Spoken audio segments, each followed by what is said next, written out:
especialmente los sindicatos. Para principios de los 50, el sector sindical es uno de los que más ha crecido y uno de los principales apoyos del gobierno peronista. Con el objetivo de establecer un mayor control de los sindicatos, el Estado promulga la Ley de Personería Gremial. Dicha ley establece la formación de un único sindicato por rama industrial, lo que facilita el control por parte del Estado del movimiento obrero organizado. Paralelamente a la Ley de Personería Gremial, el Partido Peronista va reemplazando a la vieja guardia sindical por una nueva dirigencia menos autónoma y más cercana al gobierno.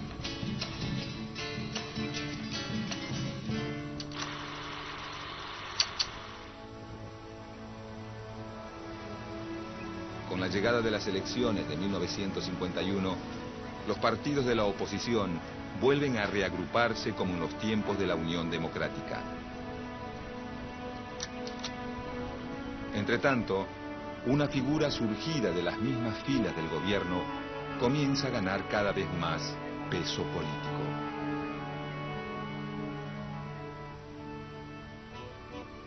A mediados de 1951, un sector de la dirigencia de la CGT y el recientemente creado Partido Peronista Femenino deciden auspiciar la candidatura de Eva Perón a la vicepresidencia de la Nación.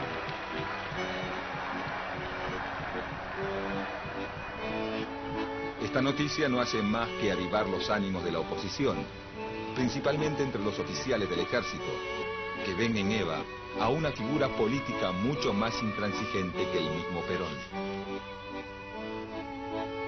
A fines de agosto de ese año, en parte debido a problemas de salud y a las reiteradas presiones de la cúpula militar, Eva Perón decide renunciar a su candidatura, dando un emotivo discurso que quedará registrado en la memoria de sus seguidores como el renunciamiento histórico.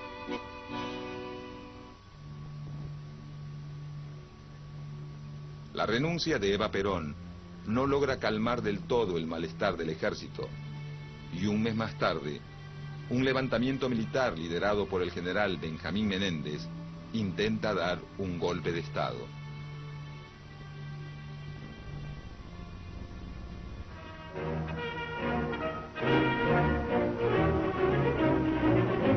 Vibrando de indignación y patriotismo, el pueblo argentino sale a la calle para aplastar la traición. Como en la histórica jornada... A pesar de las críticas de la oposición y del intento de golpe de Estado, el 11 de noviembre de 1951, la fórmula Perón-Quijano vuelve a triunfar en las elecciones con un 62% de los votos.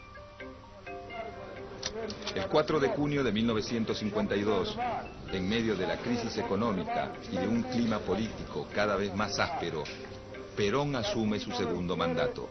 Dios y la nación se lo demanda.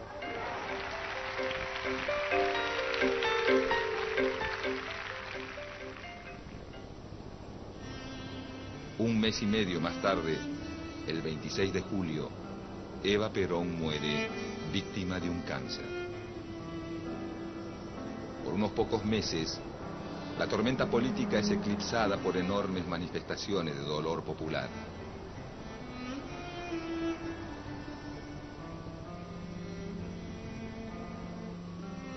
La ausencia física de la figura más convocante del gobierno comienza a ser suplida por un culto a su memoria.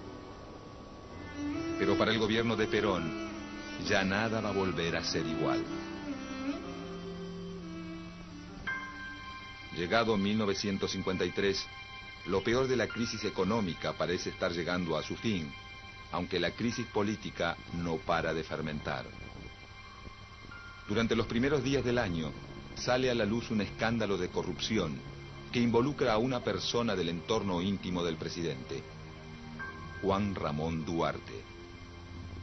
Hermano mayor de Eva, cuñado y secretario privado del general Perón, Juan Duarte es acusado por la oposición de usar sus contactos políticos para hacer negocios sucios a expensas del Estado.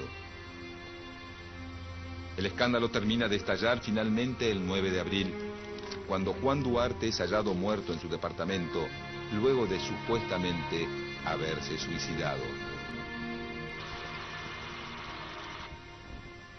El 15 de abril de 1953, apenas 6 días después del suicidio de Juan Duarte, la CGT organiza una manifestación en Plaza de Mayo en apoyo a un Perón cada vez más asediado por las denuncias de corrupción formuladas contra miembros de su gobierno.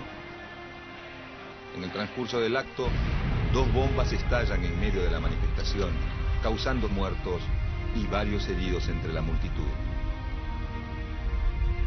Esa misma noche, grupos de militantes peronistas actúan en represalia a las bombas, incendiando los principales locales de la oposición, como la Casa Radical, la Casa del Pueblo, la sede del Partido Conservador y el edificio del Jockey Club. En los días posteriores a la quema del Jockey Club, el conflicto entre Perón y la oposición se agudiza. El gobierno endurece su política de persecución y censura, y varios líderes opositores son encarcelados. Dentro y fuera de los calabozos, comienzan a correr rumores de apremios ilegales y torturas que desprestigian aún más la imagen del régimen. Para descomprimir la situación, a fines de ese año, el Congreso decide dictar una amnistía. Cerca de 4.000 presos políticos son liberados.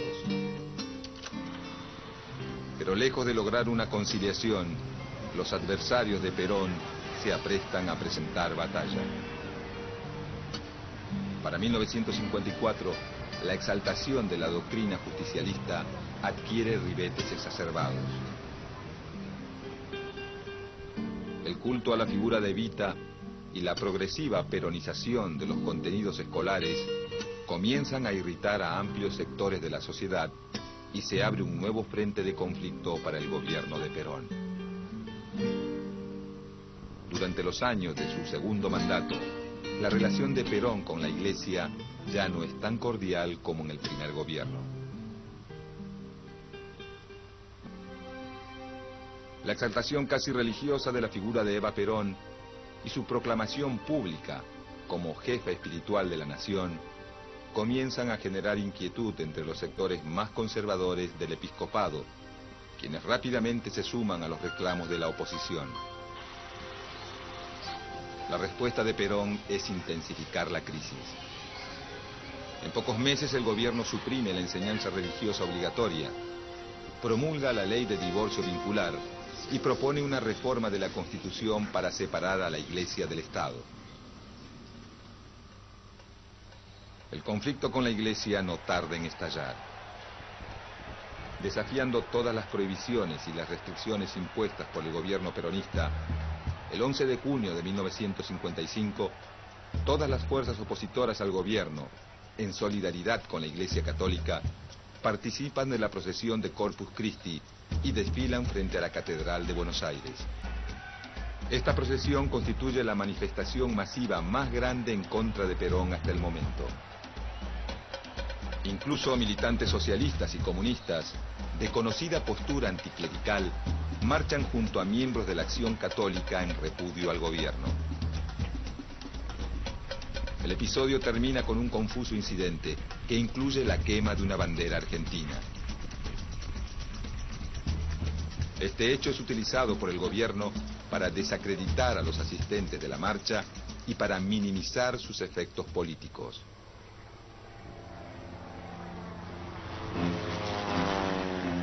El 16 de junio de 1955, a las 12:40 del mediodía, una escuadra de 30 aviones de la Marina de Guerra y la Aeronáutica bombardea la Casa Rosada y la residencia presidencial de Recoleta, con un único objetivo: matar al presidente.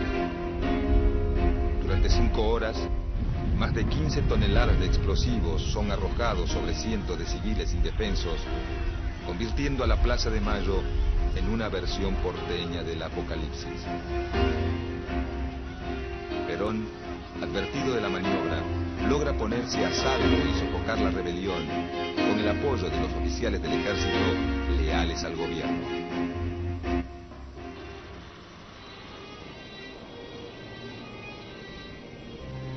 final de la jornada, el bombardeo a Plaza de Mayo deja un saldo de más de 300 muertos y el doble de heridos.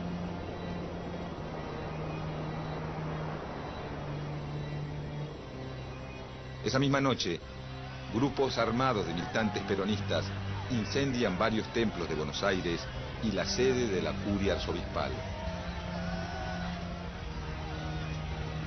Para ese momento, la relación de Perón con sus opositores ya no tiene vuelta atrás.